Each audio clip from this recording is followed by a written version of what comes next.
Hello and welcome to the Final Whistle, episode 4, a Lewiston Tribune sports podcast.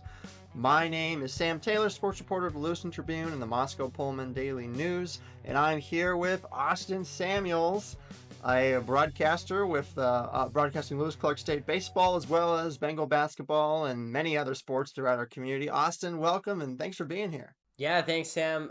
Happy to be back on the Final Whistle, filling in for Trevor, I guess.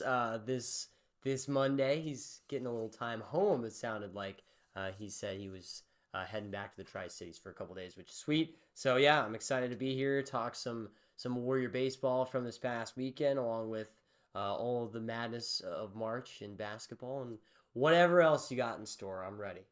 As you said, we'll be chatting about the longest game by innings in LC State baseball history, as well as March Madness. The Final Four for men's is set. Women's Final Four is not quite official as of taping. Will be later tonight. But we'll talk about that field a little bit, especially some of the games in Spokane. And that and a little bit more. Remember, you can listen to any episode of The Final Whistle on our website at lewistontribune.com, as well as on any platform of your choice, Spotify, Apple, YouTube. So be sure to tune in every week on Tuesday or Wednesday. We've got another episode up for you every week, and we'll keep you informed on the latest sports happenings in the LC Valley, the Palouse, and beyond. So without further ado, let's get into some LC State baseball talk. We talked about, obviously they played a series against Oregon Tech this weekend. And in the second game of that doubleheader on Saturday, we had ourselves some history. Austin, tell us what exactly happened at Harris Field on Saturday. Yeah, well, it's a great baseball game.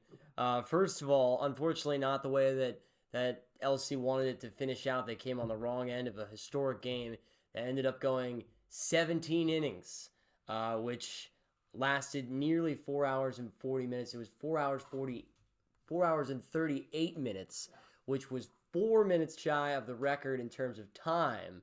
Longest game ever in Warrior baseball history, but it was the longest innings game in Warrior baseball history. 17 innings. Disappointing result. They lost 6-5. It was really a sort of bizarre thing where both teams hit solo home runs in the 10th inning. Which was super exciting, and the Warriors' home run, Dom Signorelli, the senior from Moses Lake, had a super exciting home run. They were down 1 at the bottom of the 10th with 2 outs, and they might have been down to their last strike as well, and Dom homered to center to keep the game alive and tie it, which was awesome. Just gave a shot of life, of energy into the crowd at Harris Field, and then there was just no scoring for 6 complete innings. The bullpens just took over. A couple guys threw an extended amount of innings, maybe more than they're used to. Pitched really well. Both offenses kind of had some chances with runners on base, and that was definitely a kind of a theme for the Warriors in this one. They left 18 men on base in this game and really missed some opportunities in those extra innings, but nobody scored for 6 innings until finally Oregon Tech and Julian Jones drove in the game-winning run. The top of the 17th, the Warriors couldn't answer. And yeah, 4 hours, 38 minutes, 17 innings long to round out a long day of baseball at Harris Field. But it was fun. Don't get me wrong. And was based on, as you can read some more details of that, and our reporter Trevor Junt was on site for to report on that doubleheader. So head to LM Tribune for more information on that game. But just got some snippets from that. A total of 518 pitches in that second game, which is pretty insane. And then Ike George and Jack Sheward tied a program record for plate appearances with 9 apiece for there at the top of the order. Yeah. And so you look at that, and as you said, 4 minutes shy of being the longest game in terms of time.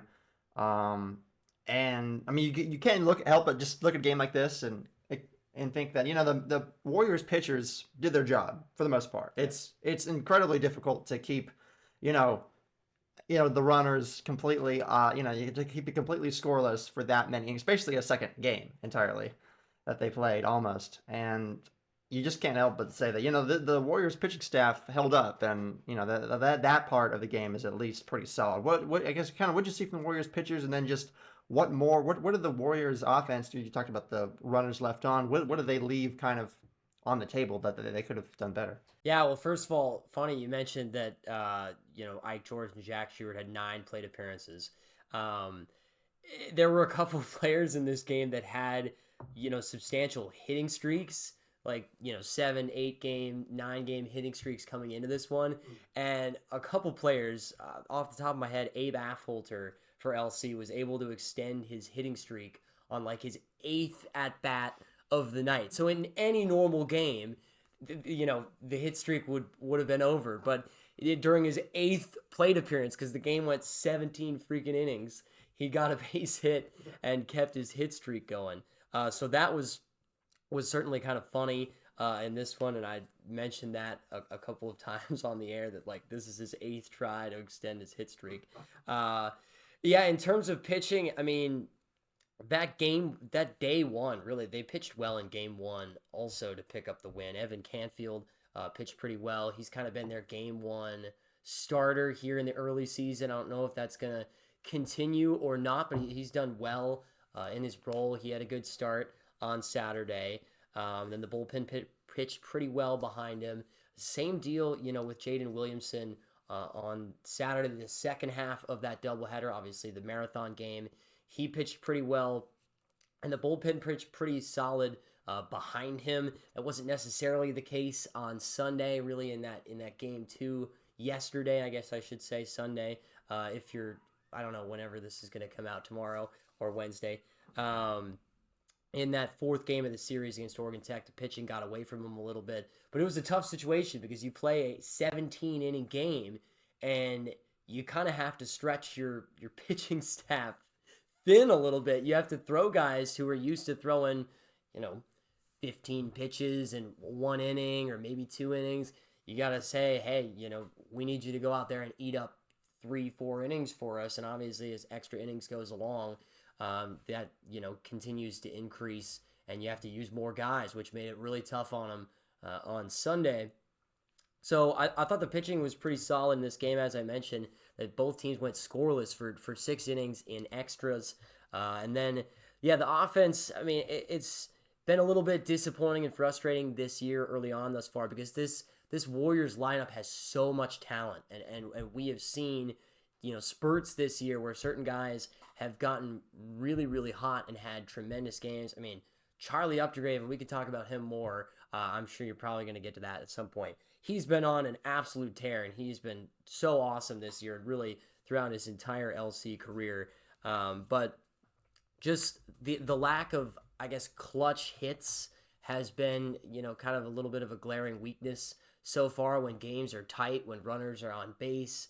They haven't been able to plate a guy across. As I mentioned, the 18 guys left on base. And what was also crazy in this game, 17 innings, right? Neither team, so this is not just LC, but also Oregon Tech, neither team had back-to-back base hits the entire game. Wow. No back-to-back base hits the whole game. And it was a 17-inning game, which is just nuts. So the offense was inconsistent throughout for both teams. And again, Oregon Tech just had the big hit from Julian Jones, the RBI double in the top of the 17th to eventually end it. Wow. That is fantastic. And well, but not as fantastic as it could be, obviously, ending in a loss for the Warriors. But, as a Mariners fan, I can't help but bring up that 18-inning game that the Mariners played against the Houston Astros in Game 3 of the 2022 American League Divisional Series. That was a 1-0 Astros win, I believe, off a Jeremy Pena home run in the 18th inning. But and you saw the Mariners, George Curry pitched an excellent game, 7 innings or so, and then the bullpens, probably the 2 best bullpens in baseball that year, go punch for punch and just really extend and make for an all-timer. Like that was, I know some people who were at that game and they talked about, they were glued to their seats. You might be tempted to walk around, but they'd already closed concessions around the 7th inning or so, and so for an entire another length of a game, I'm sure they opened up some things, but they were there, just glued to their seats. And in that, the first baseball game that Seattle had seen, and the first postseason baseball game that Seattle had seen in 21 years. But for your experience as a broadcaster, you don't have the luxury of getting up, going away for any length of time. How did you manage sitting there for the second game of a doubleheader? So you're maybe already a little bit tired, but the just how'd you manage just sitting there for 17 innings and just kind of keeping the strength and keeping the fortitude to bring this experience to life over the airwaves? Yeah, so Brian Danner, the voice of the Warriors, he was doing game one. He did game one of both days, Saturday and Sunday, this past weekend, and he's been doing the Warrior games for the past like 30 years almost, and he's absolute legend around here in Lewiston. Great broadcaster. So he let me do game two of both days, and this was just the second game of Warrior baseball that I had done this year. I went like a month ago when they were playing down in Caldwell. I went and called one of those games just to fill in for him because we were running around all over the place trying to cover basketball with the postseason along with baseball. Really crazy time, especially when you throw in high school stuff too for us at the radio station. But this was only my second game, and boy, I picked a whale of a game to fill in for and do. But it was a ton of fun. Like I was just talking to you guys about before we started recording, I really had to pee by the 17th inning. I was holding it real bad. So I was a little bit relieved when it ended in the 17th.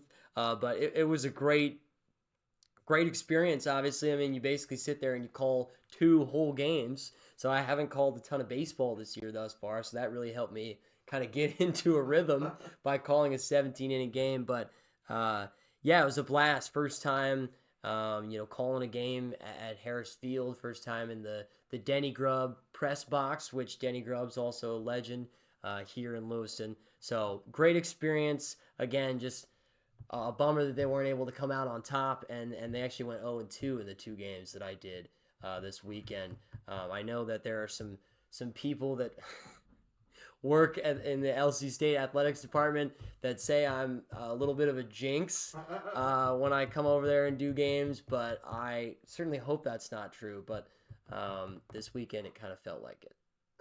Certainly, that's unreal. To recap the action from this last weekend of Warriors baseball, Yeah. obviously, as you said, they took both games, so they played a pair of doubleheaders on Saturday and on Sunday. They beat Oregon Tech 6-3 on the game one on Saturday, and then 7-6 in game one on Sunday. They dropped that 17-inning thriller 6-5 on Saturday, and then, as you said, pitchers being taxed, they lost 11-6 in game two on Sunday, and so back and forth there, and that leaves the Warriors' record at 19-10, 16-5 Yep. in the Cascade Conference. When you look at just looking ahead at the, this is the the 4th year, I believe, that the host of the World Series does not get an automatic berth. Right? Is this the 4th year of that rule? You think? I think this is the second year. Second year. Okay.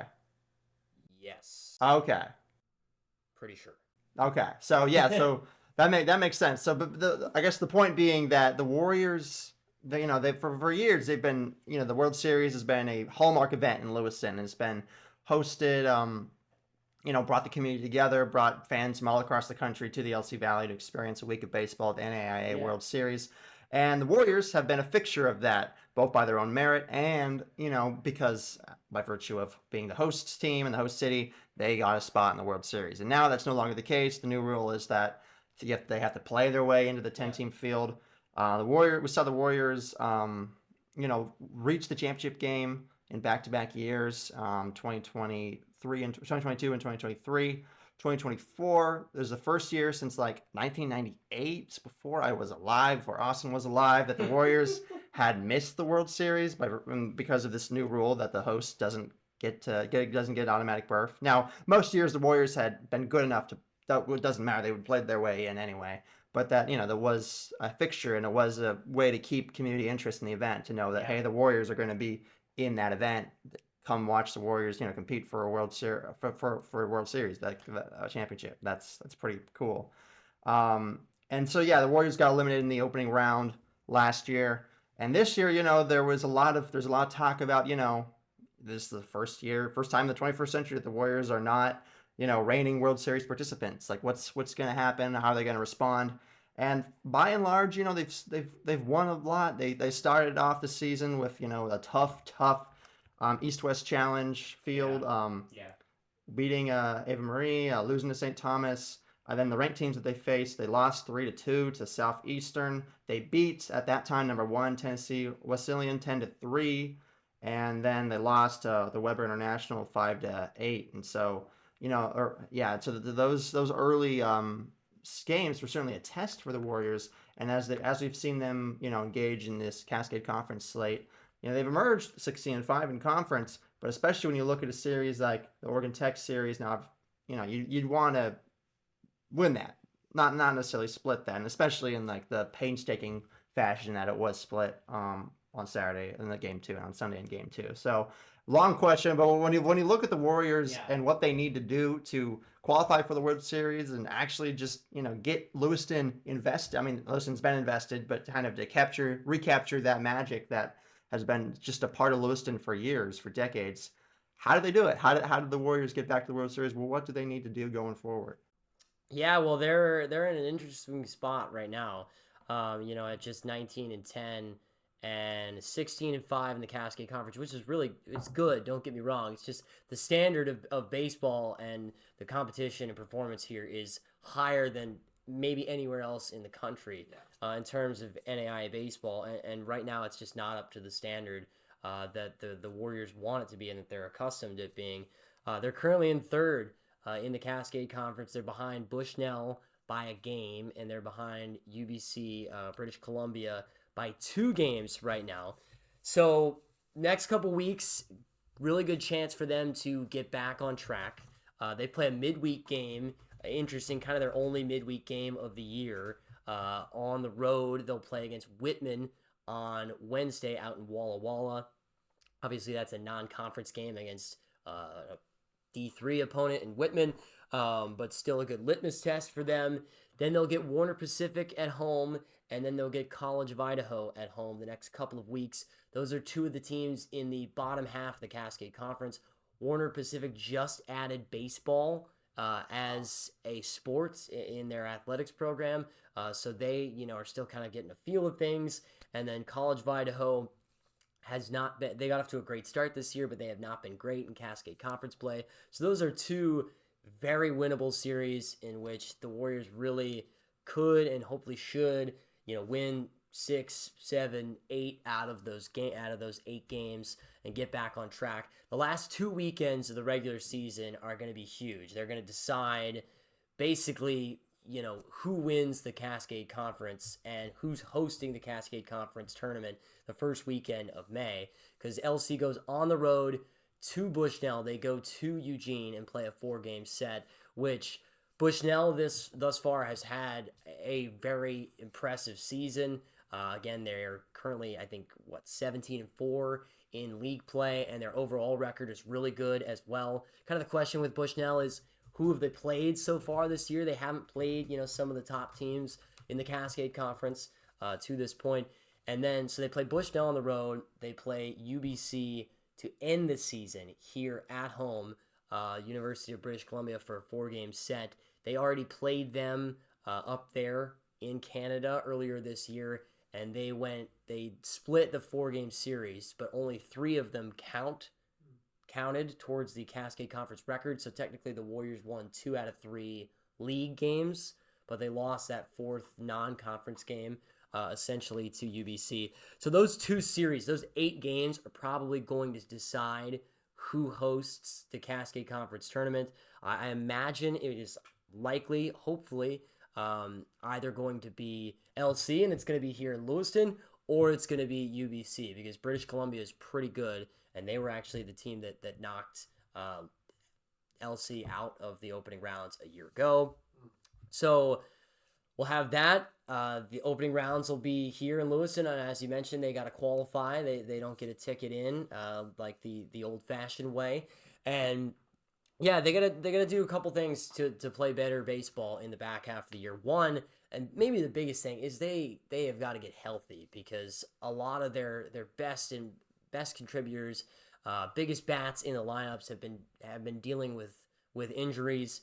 I mean, Ike George just tweaked something this past weekend in the series against Oregon Tech. Not sure how long he's going to be out. Brandon Cabrera just coming back from injury. He actually played and had a couple of at-bats this past weekend, which is a good sign because they really need him to get back up to speed and be the player that he's been for them. He's a really good outfielder and a good bat as well. Really hits for average well. Dom Signorelli's been dealing with injury, sort of an elbow injury that's kept him out of the field playing third base, which he's a really good third baseman defensively. He's still been hitting. He's been hitting in the DH spot. Had a couple of big hits this past weekend in the series against Oregon Tech. Noah Weintraub has been dealing with injury as well. He came back for this weekend, which is a good sign. So they got to get healthy. That's the biggest thing. They need this lineup at full strength to be a solid offense 1 through 9, because right now that they it's been inconsistent in terms of the lineup. They've had a couple guys on and a couple guys off in a given game and just haven't been able to string together runs, leaving a bunch of guys on base and coming up empty in terms of that clutch hit sometimes, which has loomed large against some good teams like Oregon Tech, because the Owls are pretty good. They're 21-11 this year, and they're in 4th place in the Cascade Conference. They're a pretty good team. And then last thing is they got to figure out some stuff with the pitching staff. Who do they like out of the bullpen? I think they have a solid group of guys that they like out of the bullpen right now, but they need more depth there. I think that was evident on the 4th and final game of the series on Sunday, in which they lost 11-6, and they need to figure out a 4th starter right now. They've been toying with a couple of guys. Joey Estrada pitched on Sunday. That 4th game didn't really pitch great. He's had a couple of good outings, a couple not so good outings, so they got to figure that out. I don't know if that answers your question, but there's a whole lot to be decided, basically. A lot of time and room for them to get healthy and to get better and kind of identify those roles a little bit more. And then again, that last 8-game stretch, the 4 on the road in Eugene at Bushnell and the 4 at home against UBC are going to be huge in kind of deciding, how the Cascade Conference standings shake out and what this Warriors team really is. I think we'll get a good idea of how good this team is and if they can make a run in the postseason by the time those last 8 games roll around at the end of April. Awesome. And it'll be certainly fun to follow along. You can read all about the Warriors season at lewistontribune.com. You can listen to Austin and Danner call the action on 950 KOZE, right? Yes. So it's AM 950 or 95.5 FM. That's KOZE here in Lewiston, as well as online. You can listen to it. So if you don't have a radio, you can just go on your phone, your iPad, your computer, whatever it is, koze.com. You can just listen right there. We'll have the coverage at home or on the road. It'll be Brian 90% of the time because he's been the voice of the Warriors for 30 years. And again, as I mentioned, Lewiston legend. But I will be in there some as well. So fantastic. Well, Austin, we can't wait to see how the rest of the season unfolds. And now we move on to a passion of yours, March Madness. Oh. And, the men's and women's college basketball tournaments. It certainly has been a month of madness. Maybe not the national conversations, maybe not as much madness as we would have liked. And as evidenced by all 4 number 1 seeds on the men's side ending up in the Final Four. Just to review, of course, you've got Auburn, who beat Michigan State, edged them 70-64 to advance to the Final Four. You had Florida get past Texas Tech, a 3rd seed that went on kind of a little run of their own, beating a comeback victory over Texas Tech, 84-79. You had Houston, former WSU coach Kelvin Sampson, getting it done against Tennessee, 69-50. And then you've got the best player in basketball and the presumptive number 1 overall selection in next year's NBA draft, Cooper Flagg, beating Alabama 85-65. Quite a decisive victory there. And so as you look at this all number 1 seed Final Four slate, what are you looking for? I know I'm in a bracket pool with you. You've got Florida winning it all. I do. I've got Duke winning it all. But it's certainly, whoever you've got, it's going to be an entertaining, final weekend of basketball. So Final Four coming up. What are you looking forward to on the men's side? Yeah, it's kind of crazy that all 4 1 seeds made it. This is just the second time in the history of March Madness that all 4 1 seeds have made it. The last time was in 2008, and that ended up being a super good Final Four with a ton of just big name players. Derrick Rose in Memphis was in that Final Four. There were a bunch of big names, and that ended up being really exciting. So hopefully that's what we're gonna get here, because March Madness thus far has been March pretty predictable so far to this point, and that's kind of how we expected it a little bit coming into this, because the top 10, the top 5 teams in college basketball this year have been so dominant that there was a little bit of an expectation that there would be less upsets this year and less of a chance for a Cinderella to make a deep run. And that's been exactly what's transpired this year, as all 4 1 seeds have made it. I am super excited for all of these matchups. I mean, Auburn and Florida, 2 SEC teams going at it in the Final Four. 14 SEC teams got into this thing, which I think is a little bit ridiculous that 14 out of the 16 teams were able to get in. I don't know how you can go 6-12 in your league and you can still be considered, but the SEC's done pretty good in the tournament, so clearly they deserve to be there. I really like Florida. I mean, as you mentioned, I picked them to win the national championship at the beginning. I think Walter Clayton is one of, if not the best guard in the country. I mean, he had one game earlier this tournament where I forget which one it was. It might have been the game against the 16 seed at the very beginning, where he came out and just knocked down like 5 threes in the first 6 minutes of the game, and one was from like the March Madness logo at half court. And I was like, holy cow! I'm super glad I picked Florida. They look great. I really like Clayton. I really like Elijah Martin as well for Florida, who transferred in from FAU, Florida Atlantic, and they were a team that went to the Final Four. They were one of those Cinderella teams. It's a 9 seed a couple years ago that got in. Elijah Martin made a bunch of big plays for them, big shots. He's on that Florida team now and is really good. Former Washington State Cougar, Ruben Chinyelu, which for whatever reason, is it Kevin Harlan who's been doing those games? Yeah. He cannot pronounce Ruben's name right. Ruben Chinyelu. Kevin, it's Ruben Chinyelu. Well, I listened on the radio and they got it right, so I don't know. I guess Kevin just didn't get the memo. But Ruben has been fun to watch. He's been good at Florida, kind of as that role bench big. Super athletic. Really liked watching him at Washington State. Gave them a spark. I was bummed, obviously, that he transferred away. I'm wearing, if you can see, if you're watching on YouTube, I'm wearing a Washington State shirt. That's where Sam and I both went to school. So, yeah, I really like Florida. That's going to be a fun matchup. And then Duke and Houston, kind of a 2 clash of styles, I guess. I mean, Duke, you mentioned, with perhaps the best player in the nation in Cooper Flagg. He's going to be the number 1 pick in the NBA draft this summer. They've got so much talent on the offensive side. They can also defend really well, but they are definitely an offensive-minded team.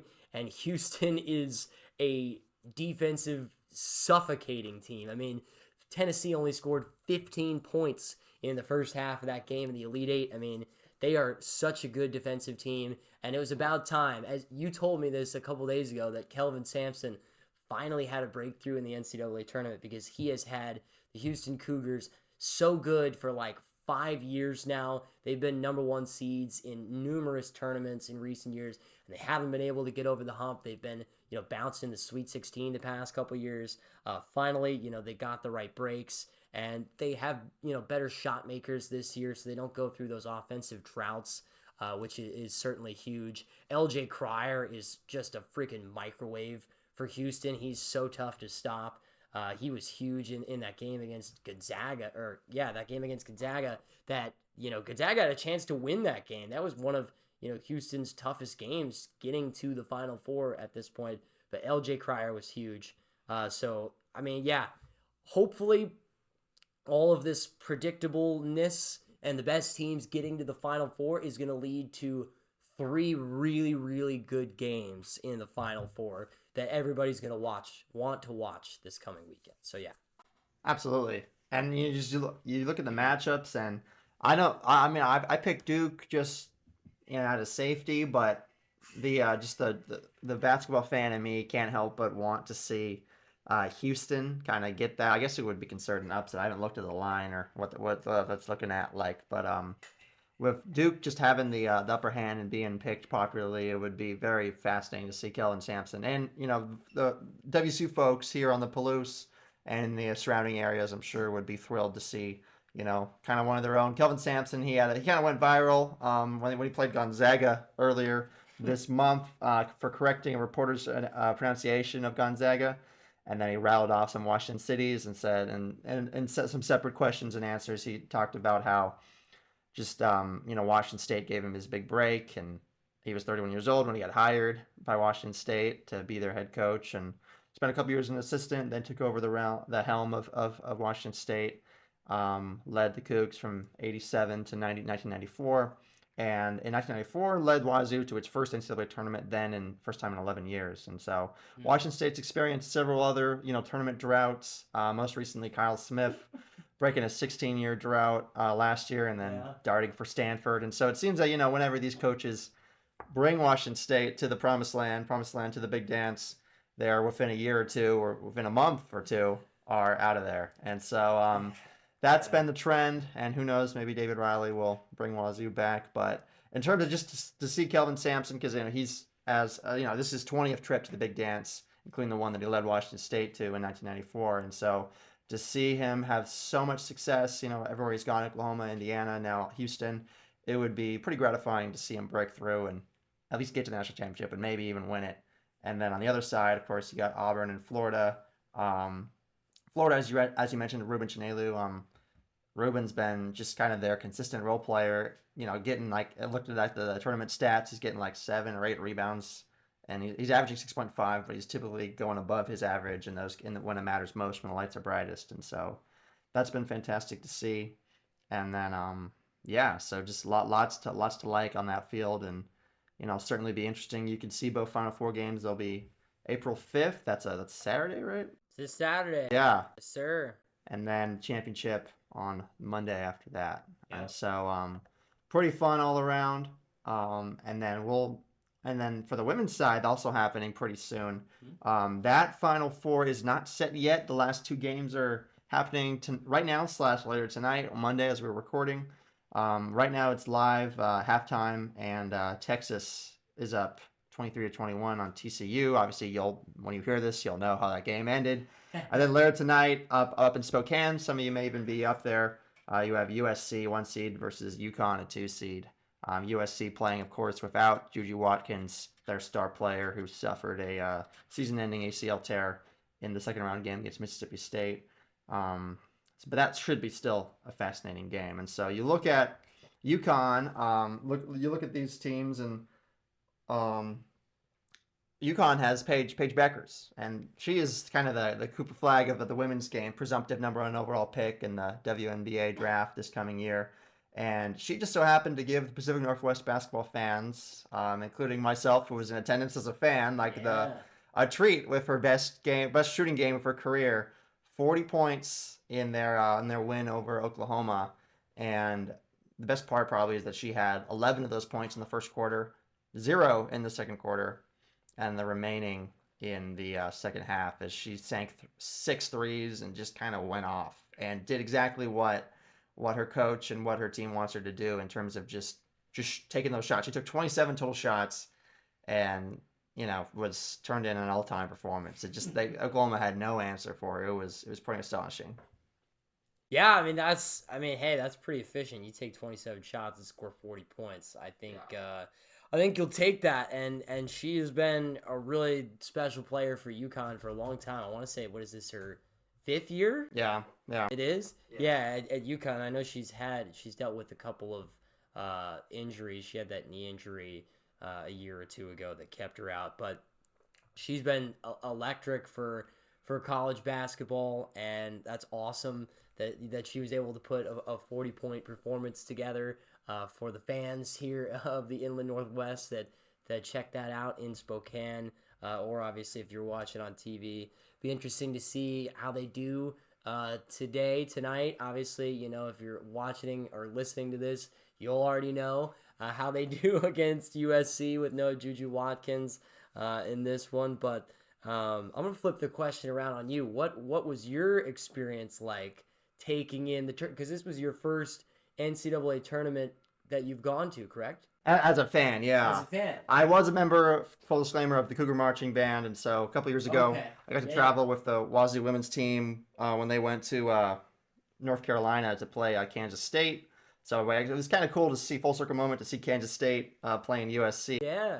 They're still a tournament participant. And then last year, I got to go with the Cougar Marching Band to watch the WC men go to Omaha, and they beat Drake and then lost to Iowa State. So I kind of been part of those festivities as a member of the band. So I took lots of videos of the bands, and I had my fair share of enjoyments and critiques of the bands. They were fun. A lot of fun happening in Spokane. But in terms of basketball and just sitting back and just watching the basketball just unfold, and the women's game is growing so much, and stars like Paige Beckers and Juju Watkins, who unfortunately was not on the court, have been so key to that. And so to see UConn fans kind of taking over the Spokane arena, USC as well, and you kind of saw like a lot of the news stations in Spokane. They did these open mics, and it was like, tell us where you're from, and how far you traveled. There was folks who were like, I'm from USC fan from Atlanta. I flew up here to watch the team. Probably before Juju, they probably booked their tickets, I imagine, before Juju Watkins had her injury, unfortunately. So I'm sure there's a little bit of disappointment. But you have folks driving from Billings, myself driving up just 2 hours from Clarkston, and making these trips. It's fantastic because it brings people from around the region and across the country to your one spot to celebrate basketball. It is a unique thing that they have, both two regions in one host city, and then Birmingham, Alabama hosting two regions. But that does make for some full and electric arenas, as the fans that have tickets for the other teams are still showing up, and they're still cheering on the stars of the game and still taking it all in. And so it was so cool to see, just a nearly sold out arena, packed seats, everyone loud, everyone cheering, and then just to see Paige kind of put on a show. It started out kind of, Oklahoma jumped out to an 8-0 lead early in that game, which, in basketball, was easily surmountable. But it was interesting to see that, and that everyone kind of, waited and bating breath. It was like, oh, is UConn about to be shocked, upset? What's going to happen? And then, Paige, she makes a few shots in the first quarter, makes up kind of the difference by herself, scores the first 5 points for UConn.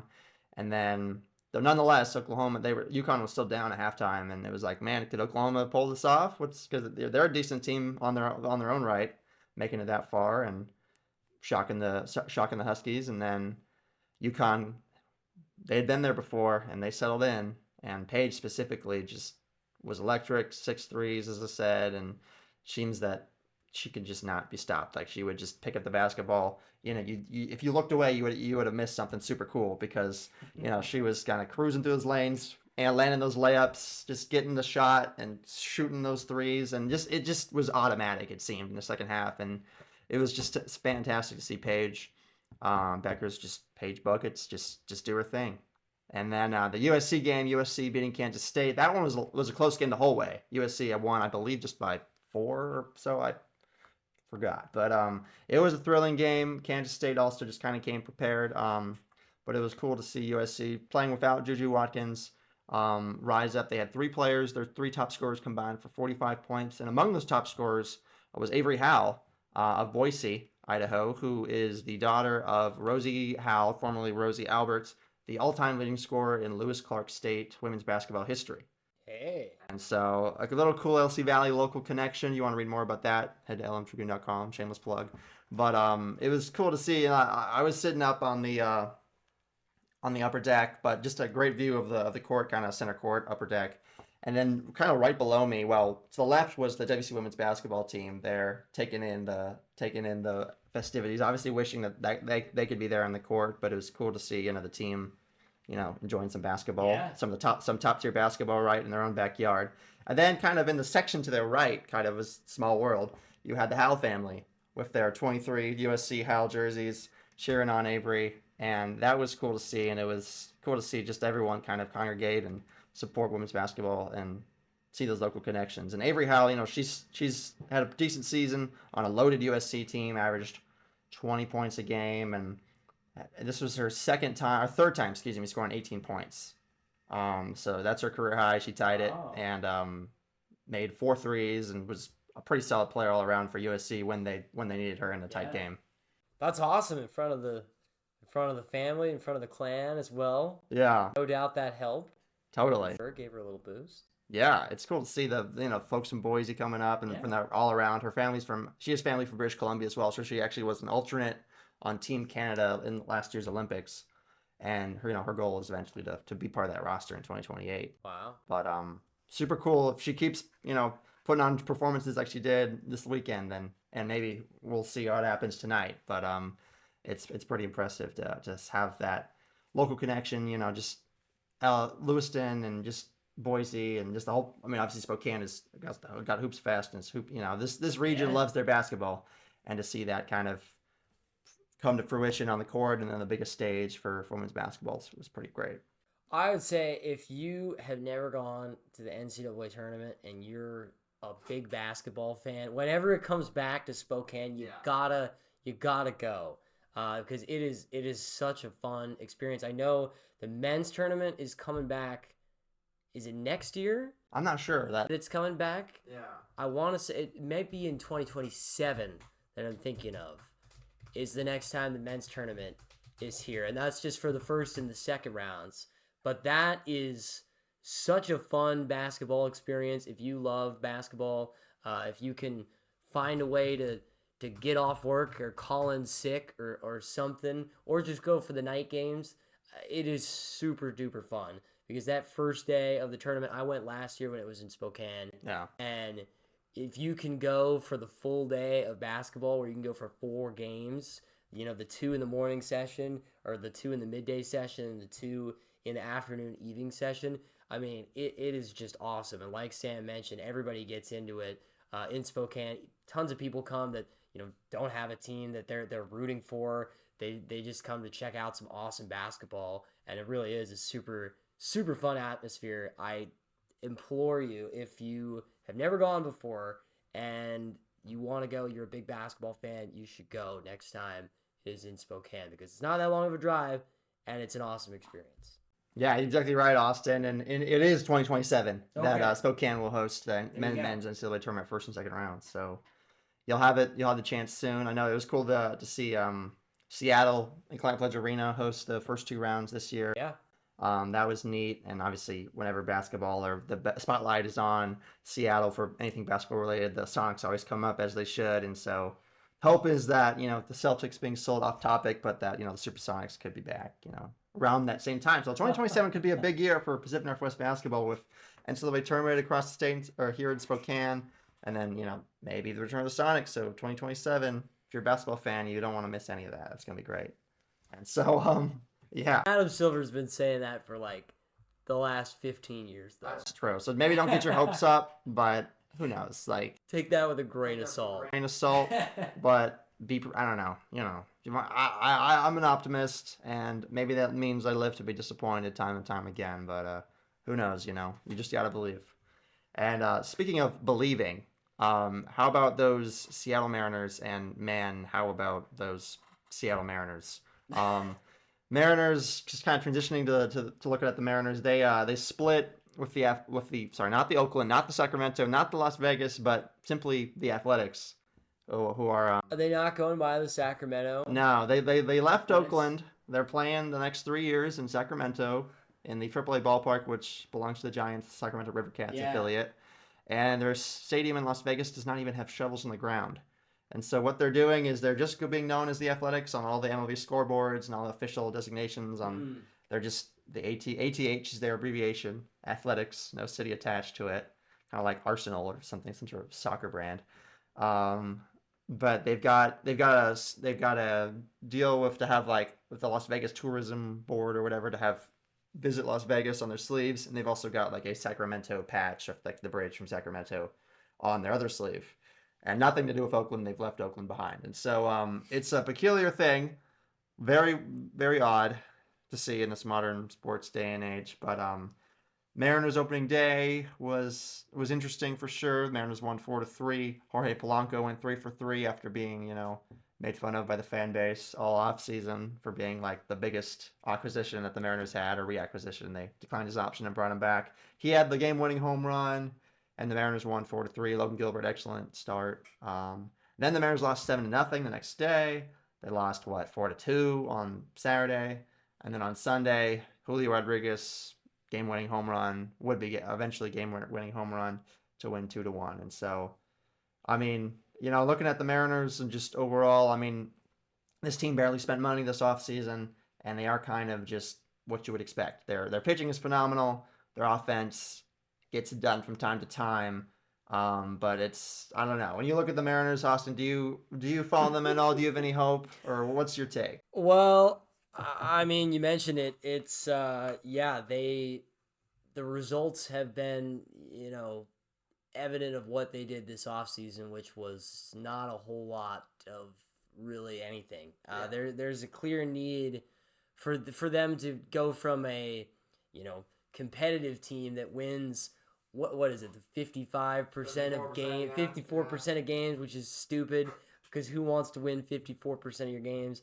To go from that to being, a team that's winning 70% of your games, or, somewhere in the ballpark of that, where you're a perennial contender in the American League, you're winning the American League West.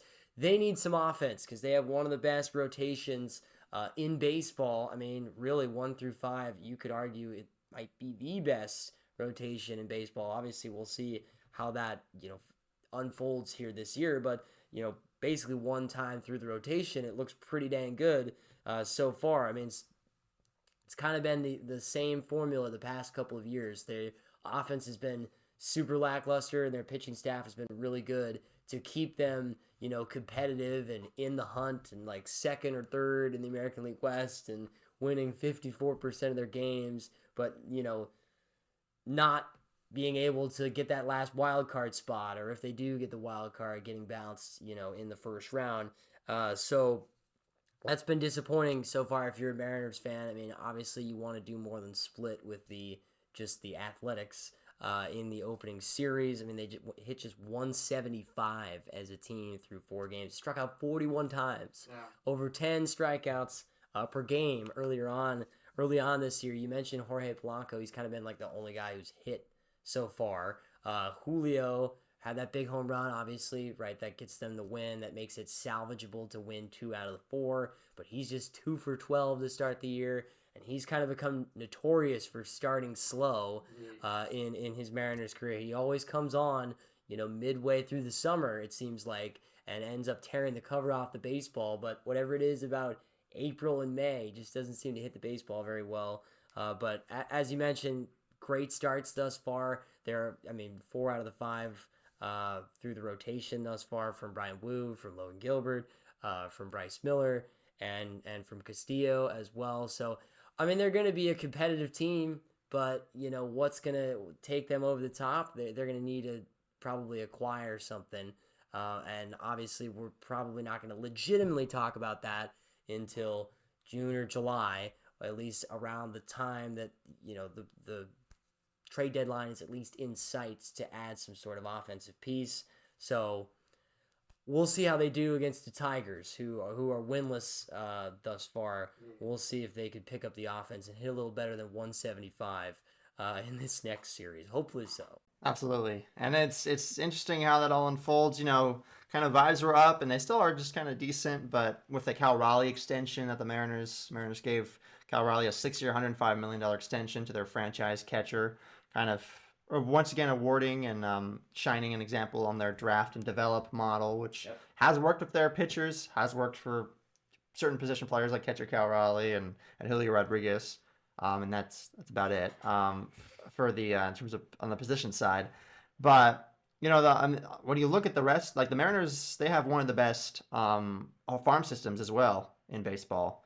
Got a lot of top 100 prospects, names like Cole Young, Cole Emerson, Logan Evans, and so they've got and some of those guys, Cole Young and Cole Emerson, are middle infielders, and so that's kind of their weakness right now. And the hope is that, they could maybe contribute. Probably not this year. Cole Young, maybe this year. He's in AAA. So there's a chance that could happen. But still, you can't necessarily, for the Mariners, plan their roster around, young guys who have no guarantee of contributing. And that's kind of the place where they've planted their flag with the restrictions that they've placed on terms of how much money they can spend. And so it'll be interesting, to see if any of those guys are no longer in the Mariners system come July, like you said, to be used to acquire offense, or if they debut and are decent and then maybe are traded next offseason or are capped or whatnot. And so a lot to be said. Obviously, we're just getting started. It's a marathon, not a sprint. So That's true. Lot to be told, but it is, yeah. It kind of, I would say the opening weekend for the Mariners kind of went as expected. 2-2, great pitching, very little offense, and we'll see if that changes. But yeah, and so we're so thankful that you joined us for this episode of the Final Whistle, a Lewiston Tribune Sports podcast. Austin, as you mentioned before, where can we find your work and your broadcasting? Yeah, so with Warrior Baseball, I'll just plug it. Coming up, our upcoming broadcast. This is coming out Wednesday. Wednesday. Okay, so great. Later on tonight, the Warriors are gonna play Whitman, the Blues, D3 out in Walla Walla, as I'm sure you're probably familiar. The game tonight is at 6:30. We'll have the broadcast for you on AM 950 and 95.5 FM. That's KOZE here on the radio, and you can stream it online, koze.com. Brian is going to go with the baseball team, cover that game again, 6:30, the first pitch time. Then they'll be back at home this coming weekend. They'll play host to Warner Pacific, first year that they're playing baseball. Doubleheaders on Saturday and Sunday. I think the doubleheader Saturday is 12 and then 3 o'clock, the two games. And then Sunday, 11 a.m. and 2 p.m. If you can make it out to Harris Field, you should do that. The weather's supposed to be outstanding this weekend. I think like 70 and sunny, which sounds great. So do that if you're free and you want to watch the baseball. Otherwise, you can listen to it in the exact same place on KOZE on the radio or at koze.com online. I'll probably be doing one or two of the games of the four. Me and Brian Danner, maybe Mike Tatko, also sliding in there for a game as well. So, yeah, should be interesting. Hopefully, the Warriors can get hot here in this stretch of games upcoming before that. Again, as we mentioned earlier, that really tough 8-game stretch to round out the regular season. So, hopefully, we can build some momentum. Absolutely. So, thanks, Austin, for joining us. Be sure to listen to this podcast and future episodes on your platform of choice, Spotify, Apple, or YouTube, and online at lmtribune.com. For Austin Samuels, I'm Sam Taylor with the Lewiston Tribune. Thanks so much for watching and listening.